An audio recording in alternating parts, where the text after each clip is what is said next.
Hey folks, this is Captain Jones here to talk to you about the LC3 Microarchitecture Simulator. So this is a separate a simulator from what we had discussed previously.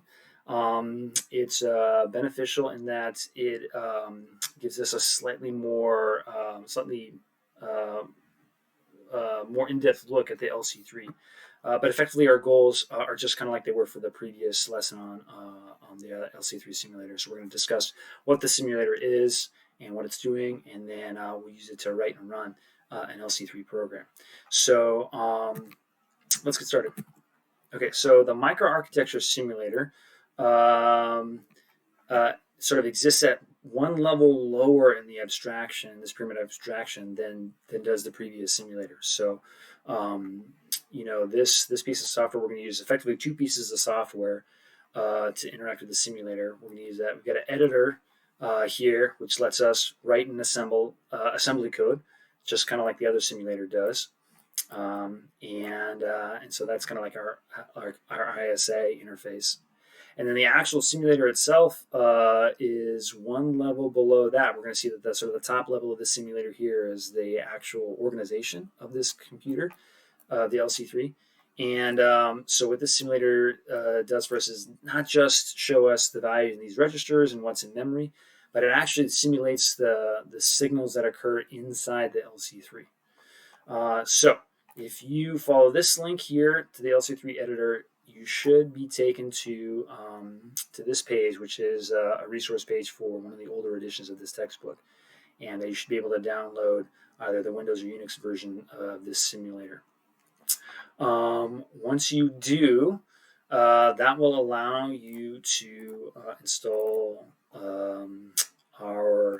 the LC3 Edit, which is a program that, like we saw on the slide previous, lets us sort of write and assemble our assembly code. So here I'll open up, let's see, a program that we know and love. This is the multiplication program that we've seen before. So we're just multiplying these two values together.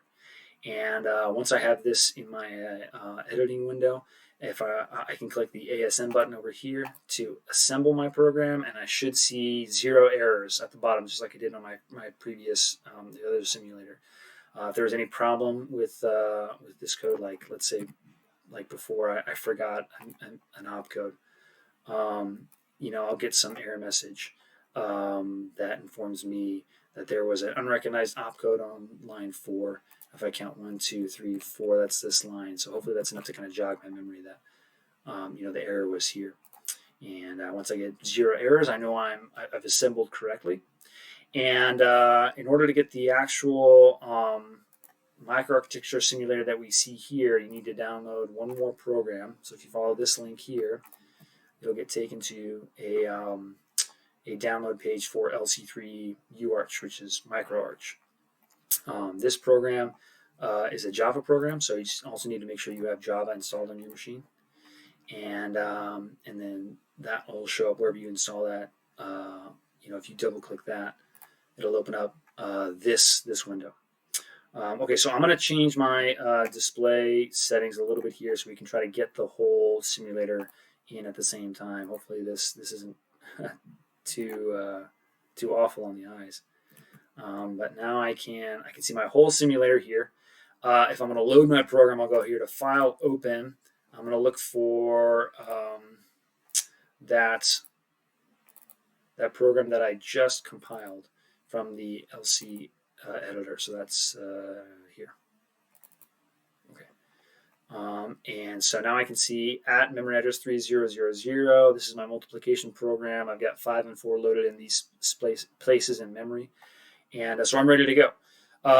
Unlike the other simulator, the interface to this software is exceedingly simple. I have one thing I can do, which is step the LC3 forward by a single clock cycle. And so if I click this once, then what this program is now showing me is that the program counter is being placed onto the processor bus. It's also being incremented down here, and so it'll get loaded with itself plus 1 at the end of this clock cycle. And the value of the program counter is now coming down here to the memory address register. And what I can see on the right-hand side of my window is that the program counter is now 3001. That's the incremented value. The next phase that I'm about to execute is the fetch phase.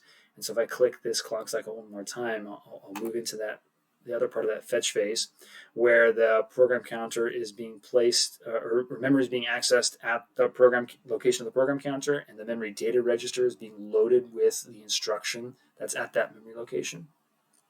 I'll click the clock cycle one more time.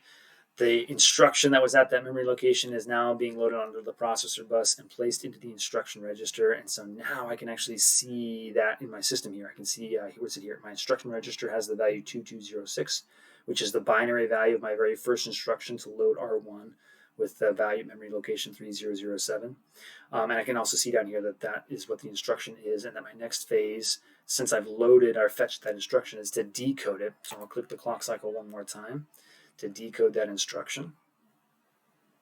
And then my next phase will be to evaluate the address, just like the textbook says. The next state of our instruction cycle after decode is to evaluate the address for whatever value we're accessing memory.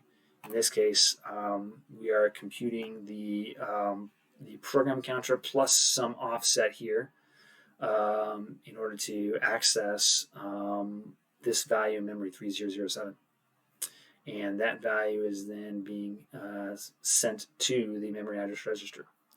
While that's progressing, I'll show you up here in the options window that I can change the opacity of the background a little bit, so I can make that a little darker if I want. I can also speed this up a bit, so I can make this a bit faster. The memory address register is now loaded with 3007, so you can see a little bit more quickly now. I'm accessing that value from memory and taking the value in the memory data register, placing it into R1. So now R1 here has the value 5, which is that first value that I'm trying to multiply. And you can also see that the result of this instruction is to update the condition codes in the LC3. So this can be a very useful piece of software as we're getting used to what these instructions do for us on a sort of a clock cycle by clock cycle basis. All you need to do is write a simple program here in the editor and assemble that. And then when I load that into my microarchitecture simulator, I can step a single clock cycle at a time to see which units, which parts of my processor are being used on each clock cycle. Okay, that's all for now. See you next time.